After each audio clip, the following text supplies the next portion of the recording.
महाराष्ट्राप्रमाणे ओरिसामध्ये मार्गशीर्ष महिन्यात लोक लक्ष्मी देवीची पूजा करतात.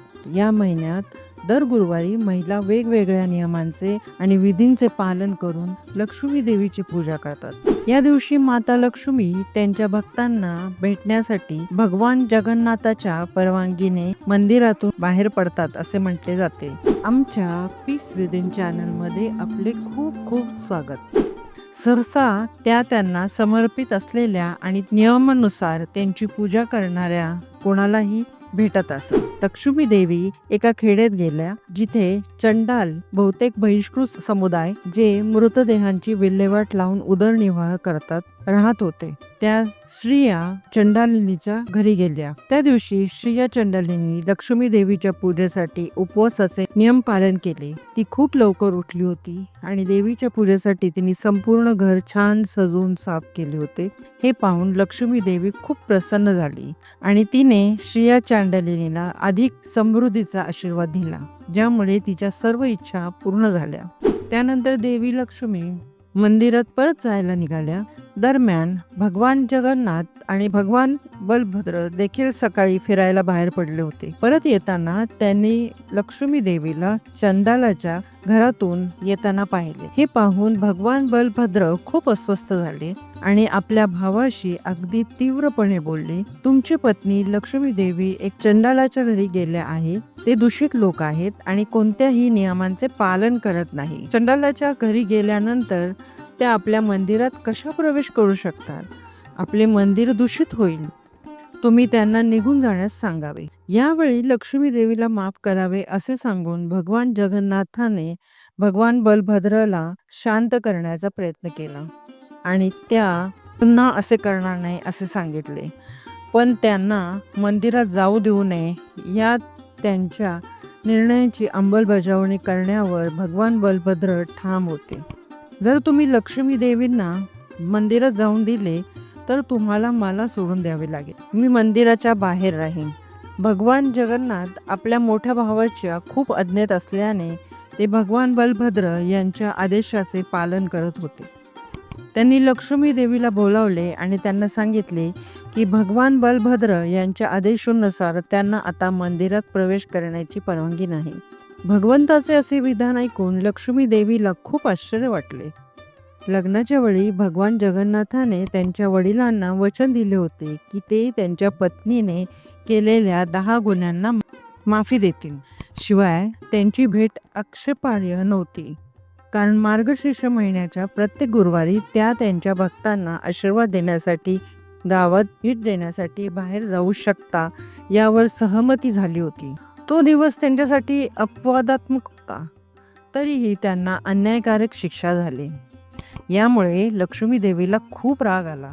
त्यांनी भगवान जगन्नाथ आणि भगवान बलभद्र यांना शाप दिला की पुढील 12 वर्ष त्यांना स्वतःला संतुष्ट करण्यासाठी पुरेसे अन्न मिळणार नाही आणि ते फक्त त्यांनी म्हणजे लक्ष्मी देवींनी शिजवलेले आणि वाढलेले अन्न खाऊ शकतील. भगवान जगन्नाथ आणि भगवान बलभद्र यांना शाप दिल्यानंतर लक्ष्मी देवी आपल्या सर्व सहाय्यकांसह मंदिरातून निघून गेल्या. त्या निघून जाताना मंदिर सर्व समृद्धीपासून वंचित झाले. अन्नाचा साठा रिकामा झाला. भगवान जगन्नाथ आणि भगवान बलभद्र यांना खूप भूक लागली होती, म्हणून त्यांनी अन्न शोधण्यास सुरुवात केली, पण त्यांना कुठेच अन्न मिळाले नाही.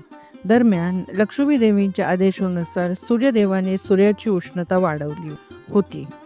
दोन्ही भावांना अन्नासाठी खूप कठीण असलेल्या अतिशय गरम वाळूवर चालावे लागत होते. शेवटी त्यांनी काही लोकांना विचारले की ते अन्न मिळवण्यासाठी कुठे जाऊ शकतात.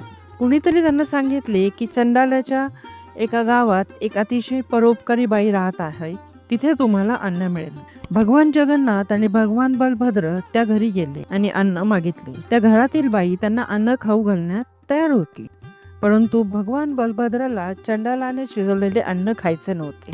त्याऐवजी त्यांना स्वतः अन्न शिजवून खायचे होते. त्यांनी त्या बाईंना सांगितले की काही कच्चा अन्न पदार्थ आणि स्वयंपाकासाठी सुविधा असेल तर द्या. भगवान बलभद्राच्या विनंतीनुसार त्या बाईंनी स्वयंपाकासाठी लागणारे सर्व साहित्य दिले. एक नवीन चूल पण मांडून दिली आणि शिजवण्यासाठीचे मातीचे भांडी पण दिली. भगवान बलभद्र यांनी भगवान जगन्नाथाला अन्न तयार करण्यास सांगितले आणि ते अंघोळीला गेले. दरम्यान भगवान जगन्नाथाने स्वयंपाक करण्याचा प्रयत्न केला, परंतु त्यांना लाकडाला साधी आगही लावता आली नाही. थोड्या वेळाने भगवान बलभद्र अंघोळ करून जेवण तयार होईल या आशेने परत आले. शेवटी जेवायला खाली बसण्याच्या त्या आनंदाने विचार करत होते, परंतु त्यांच्या लक्षात आले की भगवान जगन्नाथाने स्वयंपाक नाही केला, कारण ते लाकडाला आग लावू शकत नव्हते. यामुळे भगवान बलभद्र खूप अस्वस्थ झाले. त्यांनी भगवान जगन्नाथाच्या असमर्थतेबद्दल त्यांना फटकारले आणि स्वतः अन्न तयार करण्यास सुरुवात केली. पण जेव्हा भगवान बलभद्राने लाकडाला आग लावण्याचा प्रयत्न केला, तेव्हा ते जळत नव्हते, तर फक्त धूर निघत होता. त्यानंतर भगवान जगन्नाथ आणि भगवान बलभद्र यांनी त्या बाईंकडे थोडे शिजवलेले अन्न आणण्याची विनंती केली. त्या बाईंनी त्यांना अन्न दिले. ते जेवत असताना त्यांनी मान्य केले की ते अन्न खूप चविष्ट होते, जसे की लक्ष्मी देवी मंदिरात बनवायचे तेवढेच चविष्ट होते. जेवणाच्या शेवटी एक गोड पदार्थ देण्यात आला. सहसा भगवान जगन्नाथ मंदिरात जेवणाच्या शेवटी लक्ष्मी देवी दोन्ही भावांना नेहमी खास गोड पदार्थ करून देत असे. भगवान जगन्नाथ आणि भगवान बलभद्र यांना वाटायला लागले लक्ष्मी देवी घरात आहे. लक्ष्मी देवी स्वतः स्वादिष्ट अन्न शिजवते आहे याची प्रभूला खात्री पटली. जेवणाच्या शेवटी त्यांनी तो गोड पदार्थ खाल्ला. हा पदार्थ फक्त लक्ष्मी देवीलाच माहिती होते, हे कोणालाही माहीत नव्हते.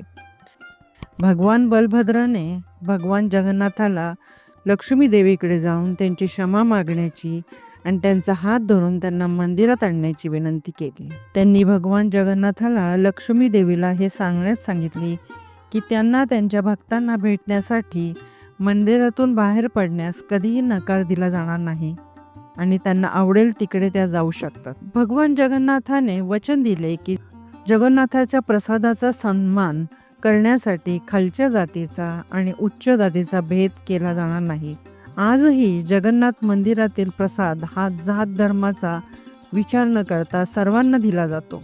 ब्राह्मण आणि चंडाल एकाच थाळीतून प्रसाद एकत्र खाऊ शकतात.